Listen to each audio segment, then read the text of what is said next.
ನಾನು ಯಾವಾಗಲೂ ಕೂಡ ಚಿರಋಣಿಯಾಗಿರ್ತೇನೆ ಅಂತಕ್ಕಂಥ ಮಾತುಗಳನ್ನ ಈ ಸಂದರ್ಭದಲ್ಲಿ ತಿಳಿಸಲಿಕ್ಕೆ ಬಯಸ್ತಾ ಇದ್ದೇನೆ.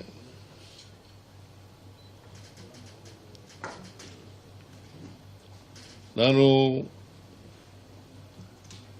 ಹಳ್ಳಿಗಾಡಿನಿಂದ ಬಂದಂತವನು.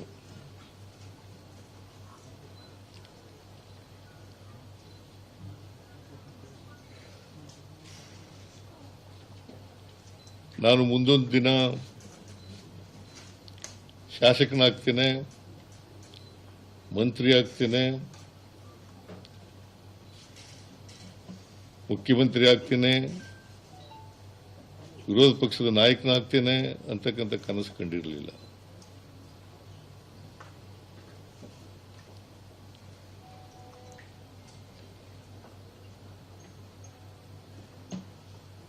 ನಾನು ರಾಜಕಾರಣಕ್ಕೆ ಬಂದದ್ದು ಆಕಸ್ಮಿಕ.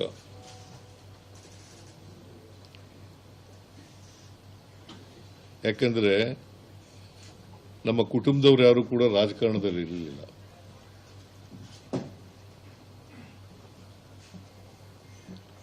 ನಮ್ಮ ತಂದೆ ತಾಯಿಗಳಾಗಲಿ ಅಥವಾ ಇನ್ಯಾರೇ ನಮ್ಮ ಕುಟುಂಬಕ್ಕೆ ಸಂಬಂಧಪಟ್ಟಂಥವ್ರು ಯಾರು ಕೂಡ ರಾಜಕಾರಣದಲ್ಲಿ ಇರಲಿಲ್ಲ.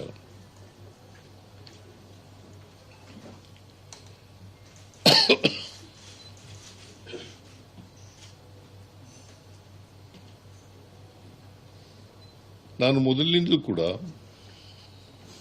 ರಾಜಕಾರಣಕ್ಕೆ ಬಂದಂದಿನಿಂದ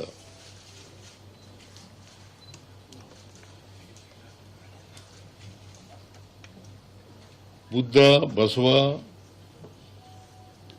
ಬಾಬಾ ಸಾಹೇಬ್ ಅಂಬೇಡ್ಕರ್, ಗಾಂಧೀಜಿ,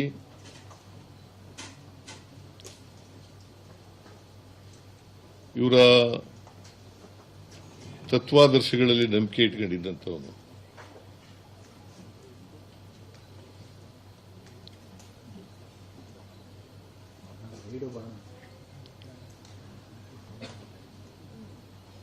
ಸಂವಿಧಾನದಲ್ಲಿ ಅಪಾರವಾದಂಥ ಗೌರವ ಇಟ್ಕೊಂಡಿರ್ತಕ್ಕಂಥವನು.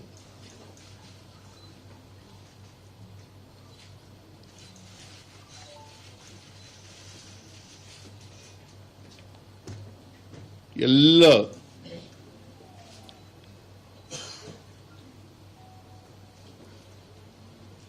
ಒಂದು ಕುಟುಂಬವಾಗಿ ಬಾಳಬೇಕು ಅಂತಕ್ಕಂಥದ್ರಲ್ಲಿ ನಂಬಿಕೆ ಇಟ್ಕೊಂಡಿರ್ತಕ್ಕಂಥವನು. ಯಾವುದೇ ಜಾತಿ, ಮತ, ಧರ್ಮ ಇಲ್ಲೇ ಇರ್ತಕ್ಕಂಥ ನಾವೆಲ್ಲರೂ ಕೂಡ ಒಂದು ಕುಟುಂಬವಾಗಿ ಬಾಳಬೇಕು ಅಂತಕ್ಕಂಥದ್ರಲ್ಲಿ ನಂಬಿಕೆ ಇಟ್ಕೊಂಡಿರ್ತಕ್ಕಂಥವ್ರು.